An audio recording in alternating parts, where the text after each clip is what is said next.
Hi hello नमस्कार रामकृष्ण हरी. मी आहे तुमच्या सर्वांचा लाडका सूरज. आज मी चाललो आहे दंडोबावरती.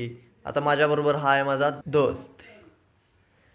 याच्याबरोबर आम्ही चाललो आहे आज दंडोबाला. दंडोबाला का चाललो आहे आम्ही का चाललो आहे दंडोबाला? थांबा थांबा थांबा, कोणतरी गेलं बघा.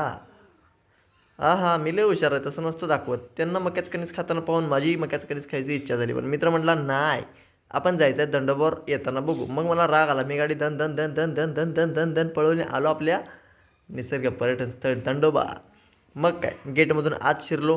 गर्द झाडी, वल्ला चिंबर रस्ता, बारीक झिरमाट पाणी वरनं पडालतं, म्हणजे पाऊस पडालता. थंडी बारीक कुडकुड कुडकुड कुडकुड वाजत होती. पण काय करणार, आम्हाला भेटायचं होतं जाऊन आपल्या दंडोबाला, म्हणजे आपल्या महादेवांना काहीतरी सांगण्यासाठी. आणि हे सांगण्यासाठी आम्ही चाललो आहे आज तिघजण.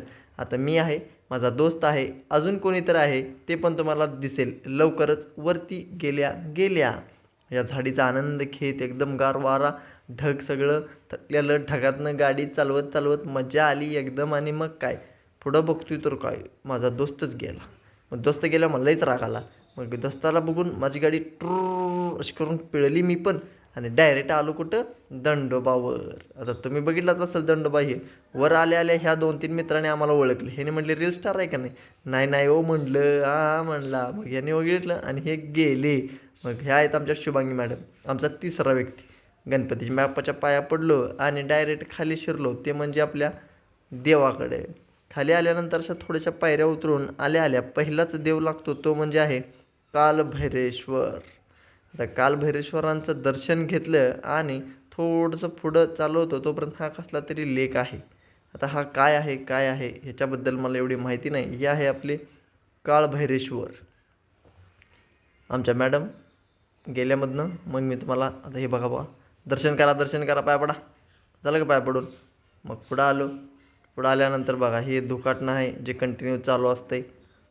खाली आत बोधक्यामध्ये हा देव आहे आपला. म्हणजे बऱ्यापैकी महादेवांच्या सगळ्याच मूर्त्या अशा खालीच असतात. खाली म्हणजे कुठेतरी डोंगरात गुहेमध्ये असतात. आणि खूप नशिबवान लोक असतात ज्यांना ही मूर्ती सापडते.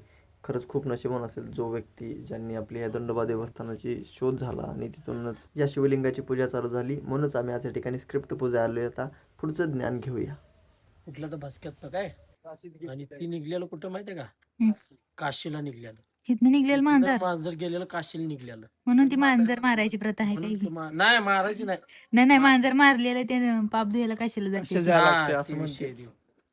आणि तर राम सीता मैया सगळे आलती इथं त्या टायमाला. त्यांनी हे केलेलं आहे सगळं. हम्म.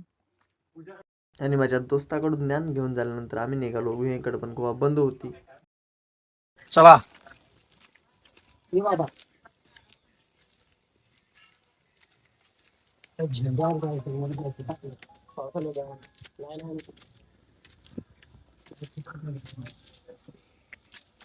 हे गाईज, तुम्ही ना आम्ही आहे दंडोबावरी. आम्ही आलेलो आहे दंडोबावरी.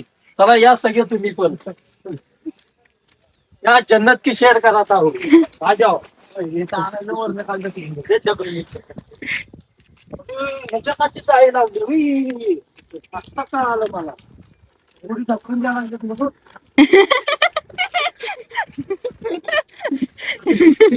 आपण ऍक्शन.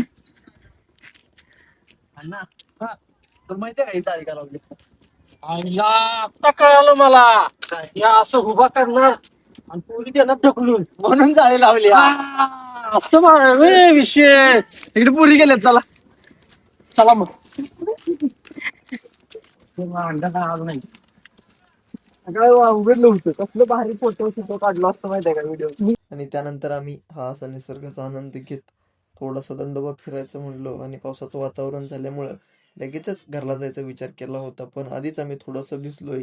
आता पूर्ण भिजायला नको म्हणून यानंतर ब्लॉक पण नाही, आणि आम्ही डायरेक्ट एकेडावरून घरी.